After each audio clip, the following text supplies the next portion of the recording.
तो नितिका मैम, आपका बहुत बहुत स्वागत है हमारे YouTube channel the Indian talk show पे। मैम, मैं चाहता हूँ कि आप एक छोटा सा इंट्रोडक्शन हमारी ऑडियंस को दें। मेरा नाम नितिका जैन है। मैं एक फाइनेंशियल प्लानर हूँ और मैं सॉल्यूशंस देती हूँ कि कैसे आप अपनी फैमिली को फाइनेंशियल सिक्योर करने के साथ साथ वेल्थ भी क्रिएट कर सकते हैं। और मैं 500 प्लस क्लाइंट्स का पोर्टफोलियो अभी मैनेज कर रही मैम, सबसे पहले तो मैं आपसे ये जानना चाहता हूँ कि राइट टाइम कौन सा होता है इन्वेस्टमेंट करने का। हूँ। देखिए सर, परफेक्ट एज कोई नहीं होती। जब भी हमें लगता है कि हम अवेयर हो जाते हैं कि अब हमें अपने लिए इन्वेस्टमेंट करना, सेविंग करना शुरू करना चाहिए, तभी से शुरू कर देना चाहिए। लेकिन जितना भी अर्ली एज में स्टार्ट करते हैं उतना ही बेटर होता है। मैं तो बोलूंगी कि अपने बच्चों को भी हमें हैबिट डेवलप करनी चाहिए शुरू से ही, कि जिससे वो भी आगे जाके एक अच्छी इन्वेस्टमेंट कर सकें। जैसे उनको शुरू से एक हैबिट डालनी चाहिए कि अपने पिगी बैंक में सेविंग करो, आपको जो पॉकेट मनी मिलती है उससे थोड़ा सेव करो, उनके लिए अकाउंट्स खुलवाना चाहिए। तो ये कभी शुरू से एक हैबिट रखनी चाहिए। नेक्स्ट क्वेश्चन मेरा ये है कि सेविंग और इन्वेस्टमेंट में क्या डिफरेंस है। सेविंग और इन्वेस्टमेंट, सेविंग्स होता है कि मेरे पास जो भी इनकम आ रही है उसमें से मैंने अपने खर्च करने के बाद कुछ बचा लिया, उसे बोल देते हैं सेविंग्स।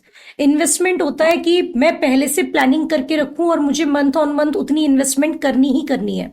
जैसे अगर हम बात करते हैं कि मैंने खाना बनाया और मैं उसमें से पहले निकालती हूँ तो वो भोग हो जाता है, और मैं लास्ट में बचाती हूँ तो वो झूठन बचता है। तो अगर हम ग्रोथ की बात करते हैं, अपने लिए वेल्थ क्रिएट करने की बात करते हैं, तो वहां पर अगर हम स्टार्टिंग में करेंगे, पहले से ही करेंगे, तो वो इन्वेस्टमेंट होगी। इन्वेस्ट करने के लिए कौन सी बेस्ट जगह है? तो आपने देखा होगा, जैसे अगर आप देखते होंगे कोई बिल्डिंग बाहर से बहुत सुंदर लग रही है, देखने में आपको बहुत अच्छा उसका इंटीरियर एक्सटीरियर सब कुछ है, लेकिन उसको अच्छा बनाने के लिए उसकी फाउंडेशन भी उतनी ही स्ट्रांग है नीचे। अगर फाउंडेशन स्ट्रांग नहीं होगी तो बिल्डिंग बेकार हो जाएगी, गिर जाएगी। तो सेम उसी तरह से फाइनेंशियल प्लानिंग में होता है फाइनेंशियल पिरामिड। तो फाइनेंशियल पिरामिड की हेल्प से हम अपने लिए इन्वेस्टमेंट करनी चाहिए स्टेप बाय स्टेप आगे बढ़ के। उसमें सबसे पहले आता है सिक्योर सेविंग।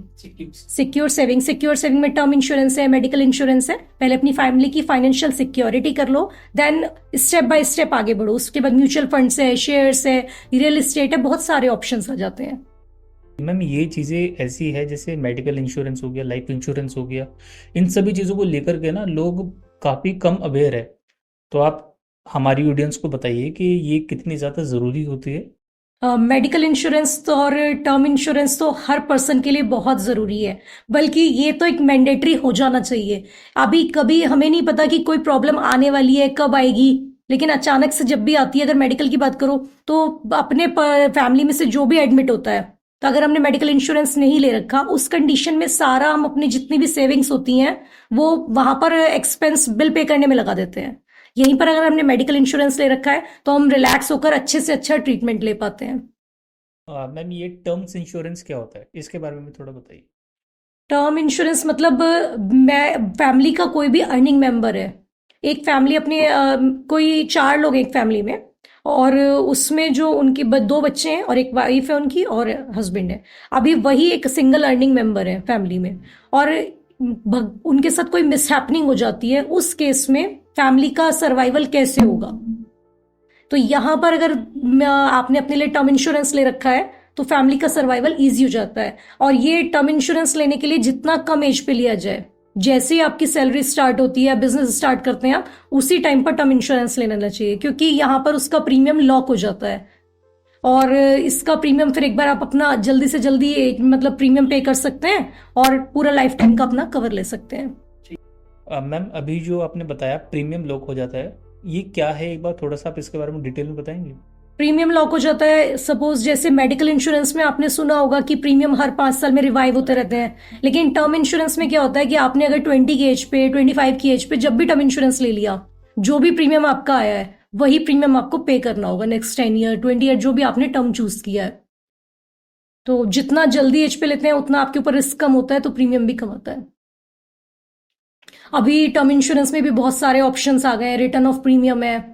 तो अभी आप उसमें जब भी अपने लिए करते हैं तो किसी भी एक्सपर्ट से एडवाइस लेके पूरा समझ के तब उसको आगे कर सकते हैं। टर्म विद यूलिप भी ऑप्शन है एक, कि आप टर्म भी कर रहे हैं और साथ साथ एक इन्वेस्टमेंट भी कर रहे हैं, लेकिन ये पर्सन टू पर्सन डिपेंड करता है। तो आप अच्छे से किसी भी एक्सपर्ट के थ्रू समझ के जब आगे उसको इन्वेस्ट करें। मैम, इमरजेंसी फंड के बारे में बताइए। इमरजेंसी फंड जो भी, जिस मतलब अगर मैं आपके लिए बता रही हूँ, तो जो भी आपकी फैमिली का एक्सपेंस है मंथली, उसको इंटू 12 कर लो आप, तो 12 महीने का अगर आप अपने पास अपनी फैमिली का जो खर्चा है वो रखते हैं, उसको इमरजेंसी फंड बोलते हैं। मतलब जो भी आपका एक्सपेंस है उसको मल्टीप्लाई कर दो 12 से, उसे इमरजेंसी फंड कहते हैं। ओके। अगर आप किसी भी तरह की कोई भी इन्वेस्टमेंट कर रहे हैं, कोई बिजनेस कर रहे हैं, कुछ भी कर रहे हैं, तो इमरजेंसी फंड आपके पास होना ही चाहिए। वैसे तो इमरजेंसी फंड 12 महीने के लिए होता है, लेकिन मिनिमम 6 मंथ का इमरजेंसी फंड तो हर किसी को लेकर चलना ही चाहिए। हाँ, इसका क्या है कि कभी जैसे अभी कोरोना आया था, एकदम से सबकी इनकम रुक गई, मार्केट्स बंद हो गए, कोई भी चीज हो सकती है इस तरह से, तो उस टाइम पर आपका इमरजेंसी फंड यूज करने से आपको अपनी सेविंग्स बीच में नहीं तोड़नी पड़ती। एग्जाम्पल याद आ रहा है मुझे, जब कोविड आया तो एक क्लाइंट है, उनका नाम तो मैं नहीं बोलूंगी, शर्मा जी। तो उनका था कि मैंने उन्हें कुछ टाइम पहले ही एडवाइस किया था कि आप इमरजेंसी फंड क्रिएट करो। उन्होंने इन्वेस्टमेंट अपनी बढ़ाई थी मेरे साथ, तब मैंने उनको कहा था कि पहले आप अपना इमरजेंसी फंड रख लो। लेकिन जैसे कोरोना आया तो उनकी सैलरी आनी उनका जो बिजनेस था वो शॉप बंद हो गई। तो जब शॉप बंद हुई तो वहां पर उन्होंने अपनी जो इन्वेस्टमेंट थी वो भी चला रहे थे, और फिर प्लस शॉप से भी इनकम आनी बंद हो गई, तो टफ लगा। लेकिन वहीं पर उन्होंने जो अपने लिए इमरजेंसी फंड क्रिएट किया था, तो वो 6 महीने का उनका एक्सपेंस आराम से चल गया। तो उसके लिए उन्होंने मुझे बाद में बहुत बोला कि मैम आपने ये बहुत अच्छा गाइड किया।